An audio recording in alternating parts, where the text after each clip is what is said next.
Bonjour et bienvenue dans Spirituellement Vôtre. En ce mois béni de Ramadan où l'on a besoin d'éveil de conscience, d'ouverture du cœur, d'aller vers l'autre, de solidarité. Et aujourd'hui, on a décidé de parler d'aumône, de zakat avec le professeur Boumediene Ben Yahya, islamologue et chercheur indépendant. Bonjour professeur, comment allez-vous ? Bonjour, je vous remercie infiniment. Je vais très très bien et vous-même et je vous remercie pour cette invitation. Alors vous êtes aussi ambassadeur de la paix. Ça c'est important. Absolument. Justement. Vous œuvrez pour un monde meilleur, pour le dialogue interreligieux, interculturel. C'est une action, vous le savez très très bien, qui nous engage de manière ontologique, si vous me permettez l'expression.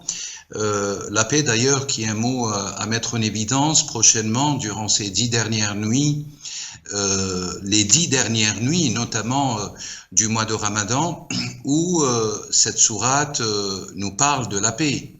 Et donc c'est un engagement qui est à la fois foncier et qui est obligatoire pour tous les croyants. Et en ce qui concerne bien sûr le sujet que vous proposez, à savoir la zakat, il faudrait peut-être tout simplement se pencher sur la signification de cette racine. Cette racine qui est la zakat peut signifier à la fois acquittement, donc aumône, obligation légale, mais surtout la langue arabe étaye une signification beaucoup plus profonde et qui est d'ailleurs elle-même attesté dans les paroles de Dieu, le Coran al-Karim, à savoir la purification. Peut-être on aura l'occasion d'approfondir toutes ces notions. Exactement. Alors l'aumône, c'est le troisième pilier de l'islam, hein. On est bien d'accord. Pourquoi est-il si important pour le musulman et pour d'autres aussi, hein, pour les croyants en général ? Il est fondamental pour l'humanité de manière générale, vous venez de le souligner, mais il est très important pour les musulmans, tout d'abord parce que en se basant sur hadith ibn Abdullah ibn Omar, qui est ce qu'on appelle le hadith de Jibril, le hadith dit de Jibril, où les 5 piliers de l'islam, les 6 fondements de l'iman et la vocation suprême de l'ihsan sont attestés et déclarés par Rasulullah en réponse aux questions de l'archange Gabriel. Nous avons ici l'édification de la religion. Donc il fait partie de la religion, bien sûr c'est le troisième pilier. Vous avez le premier pilier qui concerne la profession de foi, une profession de scellement de foi avec Dieu, hein, une reconnaissance de l'unicité de Dieu définitive. Et puis bien sûr un deuxième pilier qui est l'axialité de la prière. D'ailleurs il y a beaucoup de choses à dire, qui elle prépare le troisième pilier. Prépare, si vous voulez, la véracité, l'effectivité du troisième pilier, à savoir az-zakat. Donc, shahadatan, la profession de foi, unicité divine, la mission légale du message du prophète Mohammed alayhi salam, l'axialité de la prière, et puis l'aumône qu'on pourrait aussi, et ça c'est très important ce que je vais vous dire, c'est que on pourrait le traduire par aumône, mais on pourrait le traduire tout simplement par purification. Ouais. Donc, wa'atu zakat, ça pourrait signifier aussi accomplir un process de purification. Mais à la fois, vu la polysémie de la langue arabe, il y a bien sûr l'acquittement de ce montant obligatoire sur une année lunaire ou sur une année solaire d'un don de soi qui pourrait prendre forme très simple, soit de l'orge, soit du raisin, soit une valeur particulière dans une monnaie courante dans un pays donné. Justement, vous avez parlé des 10 derniers jours du Ramadan, où là aussi, en l'occurrence, c'est très important, c'est une période très importante, et l'aumône est encore plus important à ce moment-là. Absolument, absolument. La tradition, c'est que durant le mois sacré, dès le premier jour, on doit s'acquitter de ce qu'on appelle zakatul fitr, qui est fixé bien sûr par les autorités religieuses dans tous les pays du monde, sans exception, parce que les croyants sont partout dans le monde, et cet acquittement, on peut le faire dès le premier jour du jeûne, de l'observance du jeûne, mais surtout ces 10 derniers jours, les 10 dernières nuits dans lesquelles il y a le mystère de la nuit de la détermination, la nuit de tous les possibles, la nuit de la paix, par excellence, Laylatul Qadr, dans laquelle il y a la descente quand même exceptionnelle des anges et de l'Esprit de Dieu sur terre. L'aumône prendra une signification totalement autre, parce que cette signification va prendre des démesures exponentielles vis-à-vis des récompenses auprès de Dieu. Et je rappelle que le mois sacré et les actions sacrées que les musulmans observent dans leur vie sont majoritairement dans une optique de récompense auprès de Dieu, à l'exception du mois de Ramadan. Le mois de Ramadan, la récompense, il est pour Dieu, par Dieu et pour Dieu. Et donc, la récompense reste quand même toujours auprès de Dieu un mystère qui nous pousse et qui nous oblige à donner de soi-même, et donner de soi-même, ça passe par l'acquittement de cette aumône obligatoire zakatul fitr, mais par le don de soi, la solidarité vis-à-vis des nécessiteux, la solidarité vis-à-vis de ceux qui sont pauvres, la solidarité vis-à-vis de ceux qui voyagent et qui n'ont pas de demeure où s'abriter, la solidarité par rapport à ceux alors la solidarité bien sûr des fortunés par rapport à ceux qui vivent les restrictions tout au long de l'année. Donc c'est un moment de véritable métaphysique de la zakat, le mois de Ramadan. C'est une prise de conscience, en fait, c'est un rappel sur ce que l'on doit être et ce que l'on doit faire pour être un bon croyant. Et donc là, en l'occurrence, tout à l'heure, vous avez parlé de purification, c'est la purification de l'âme, mais je pense aussi que c'est une protection de sortir la zakat. Absolument, parmi les bénéfices à la lumière des enseignements du prophète Mohammed alayhi salam, sortir la zakat, c'est une protection, ça nous accorde une certaine immunité. Immunité, bien sûr, de confirmation dans le chemin de la rectitude, le chemin de la droiture. Sirat al-Mustaqim.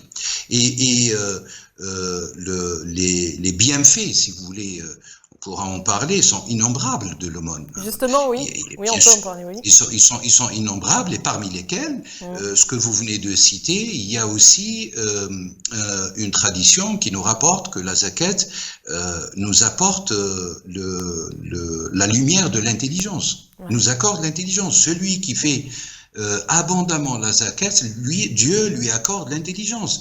Donc vous avez des bienfaits incommensurables, et sans rentrer dans une métaphysique, pour reprendre le même terme que j'ai utilisé tout à l'heure, la métaphysique nous garantit des récompenses auprès de Dieu, alors des récompenses mémoniques, des récompenses anthropologiques, des récompenses à la fois secrètes et bénéfiques, des récompenses aussi sociologiques. Parce que dans une société où le monde se pratique, c'est une société qui est frappée. Et j'insiste sur et elle est frappée par la purification. Et par conséquent, la purification impacte que la société donnée soit réceptacle des bienfaits et des grâces de Dieu. Donc c'est un moyen d'excellence, par excellence, de réceptacle des grâces divines et de rectitude dans la voie de Dieu. Oui, vous avez parlé justement aussi, ça va permettre de réaffirmer sa foi. C'est important justement. Si l'aumône fait partie des 5 piliers de l'islam, ça nous montre bien là l'importance justement d'aider son prochain, de se sentir proche de lui. Et je pense qu'il est dit aussi d'aider avant tout, de sortir cette zakat, déjà voir ceux qui sont proches de nous. Absolument. Alors, c'est important, vous avez totalement raison, Inda, parce que l'aumône, alors bien sûr, vous avez un principe coranique, un principe islamique qui est attesté, à savoir, Bismillah ar-Rahman ar-Rahim, wa andir ashiratak al-aqrabin. Si vous voulez, la mission du prophète, qui est une mission de miséricorde universelle, elle passe principalement d'abord par le cercle le plus proche. Le cercle le plus proche, c'est la famille, la tribu, le clan, pour utiliser un terme beaucoup plus littéral, et puis circulairement, sphériquement parlant, et puis s'agrandir, et puis ça va s'étendre sur toutes les sphères de la société. Et l'image qui pourrait signifier cela de manière assez facile, c'est que vous avez un noyau, et puis autour de ce noyau, vous avez des circonférences.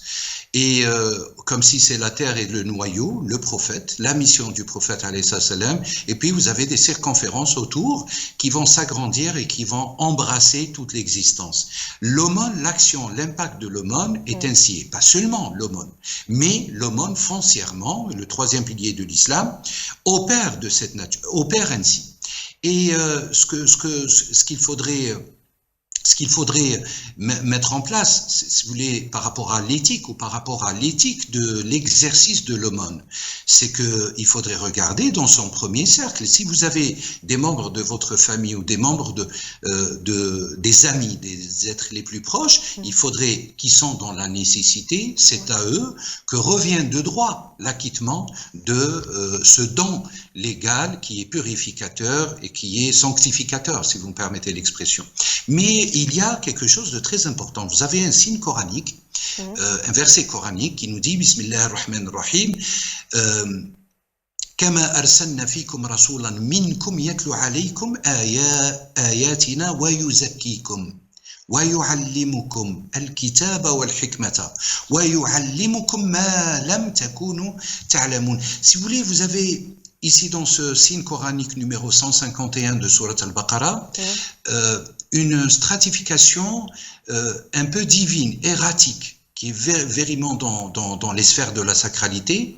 Et pour traduire aux francophones, ainsi, nous avons envoyé parmi vous un messager. Donc c'est la fonction du prophète en tant que messager.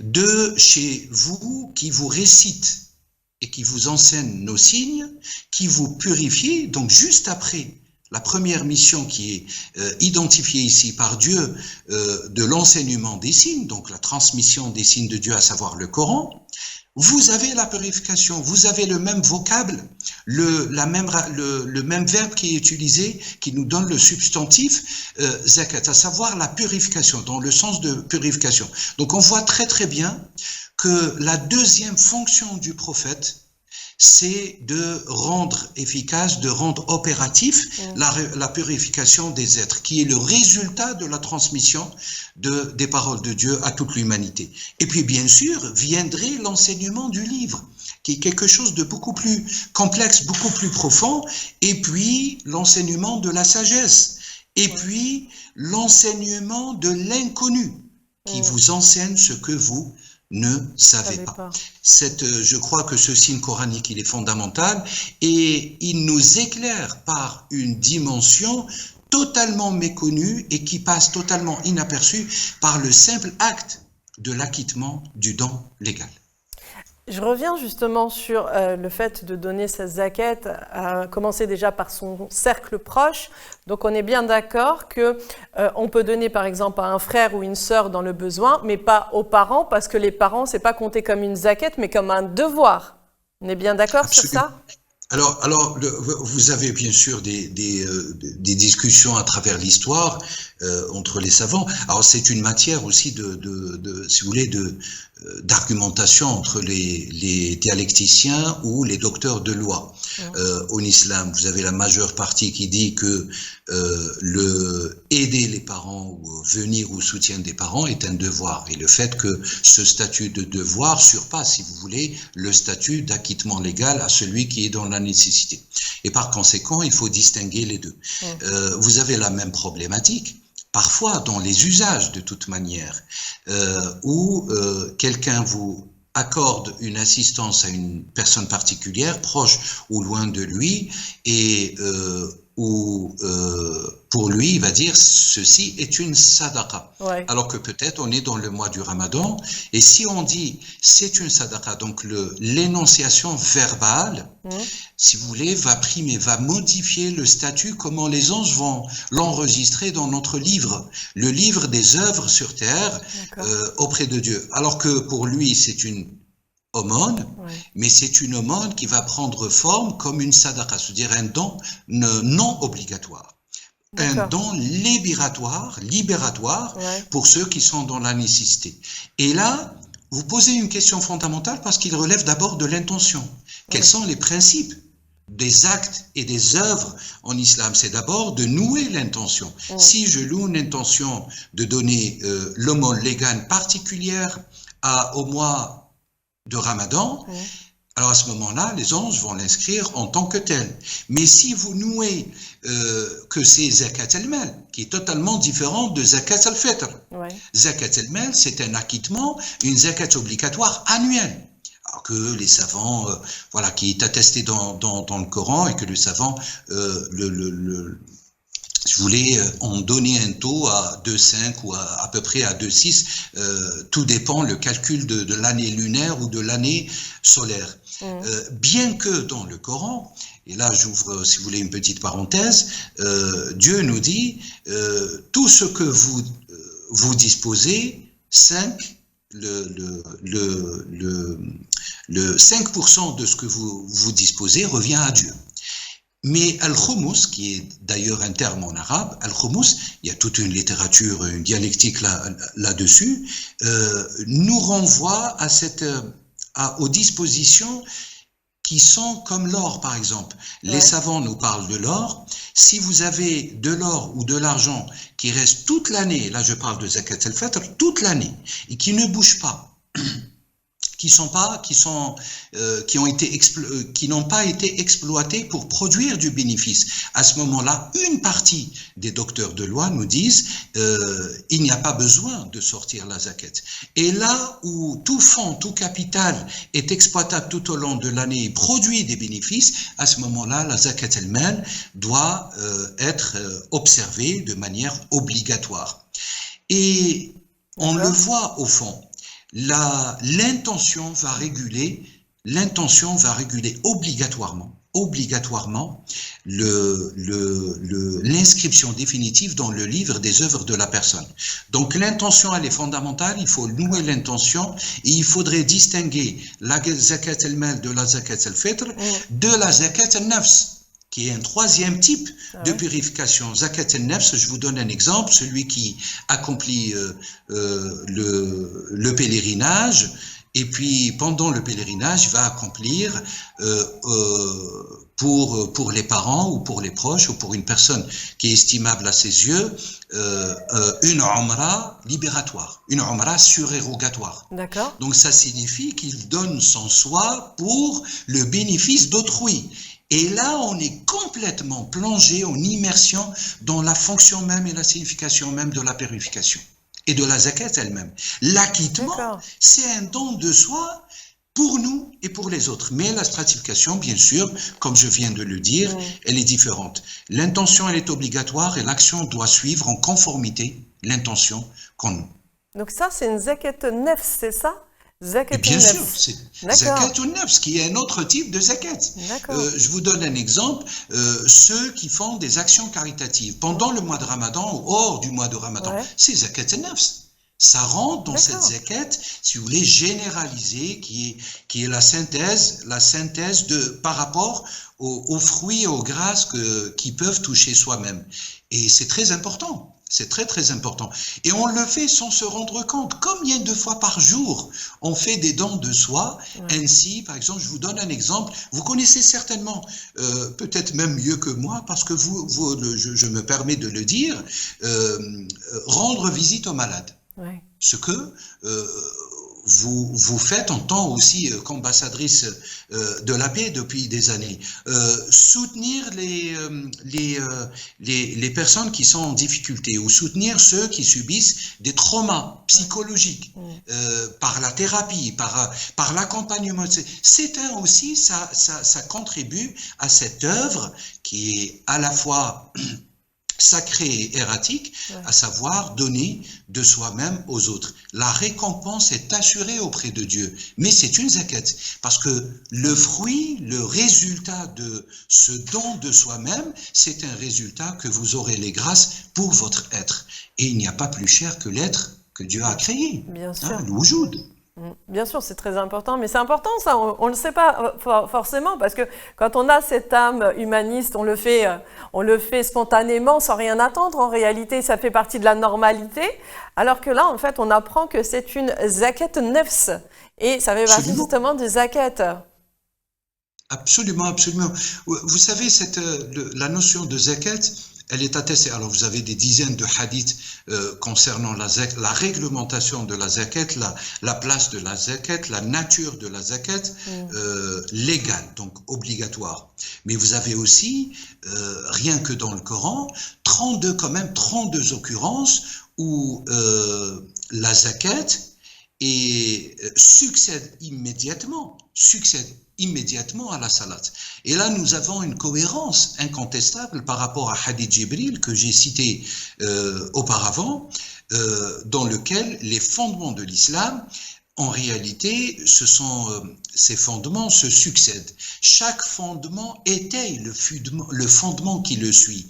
Et il y a une cohérence. Ce ne sont pas juste des piliers comme ça qui sont pratiqués, ou une observance de rites aléatoires qui sont pratiqués ici ou là. Il y a une cohérence. Cette cohérence, elle est à la fois cosmique, elle est à la fois ontologique, on parlait à l'instant de l'âme, mais elle est à la fois aussi terrestre, donc sociologique. Quand on sait foi, c'est un acte. Quand on sait foi qu'il n'y a que Dieu, et Dieu est unique. Il est l'un, et que Muhammad, l'être le plus louangé de l'existence, est son messager, et que son message, c'est une miséricorde universelle pour tous les êtres, sans exception. Alors, quand je dis tous les êtres sans exception, ça signifie le bon, le mauvais, le croyant, le non-croyant, le savant, l'illettré, c'est-à-dire toutes les catégories possibles dans l'existence et dans la vie.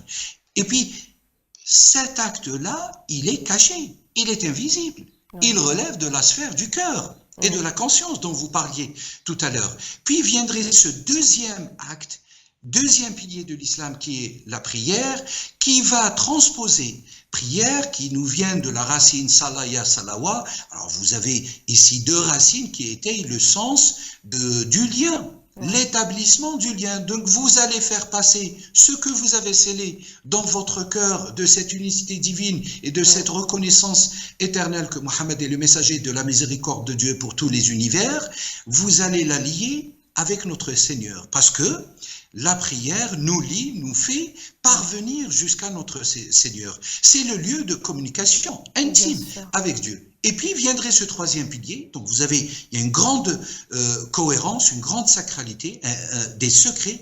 Vous avez wa'atu zakat, wa aqimu salat wa atu zakat. Vous avez ce binôme qui est répété à 32 fois dans le Coran pratiquement. Ce n'est pas anodin.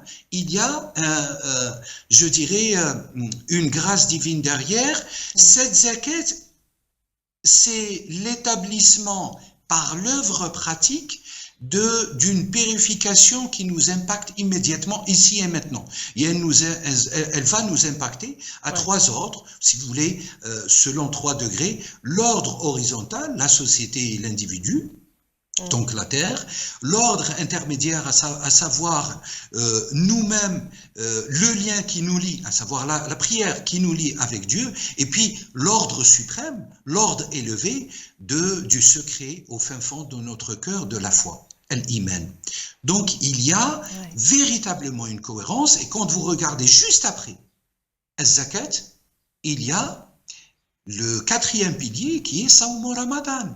Donc on voit très très bien que cette purification doit être en amont au mois de Ramadan. Et ça, c'est très important. Vous me permettez encore juste 30 secondes pour l'expliciter. Souvent, les personnes se donnent à fond le mois de Ramadan. Oui.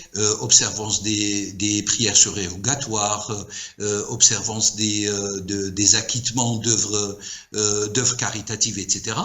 Mais en réalité, le mois de Ramadan se prépare tout au long de l'année.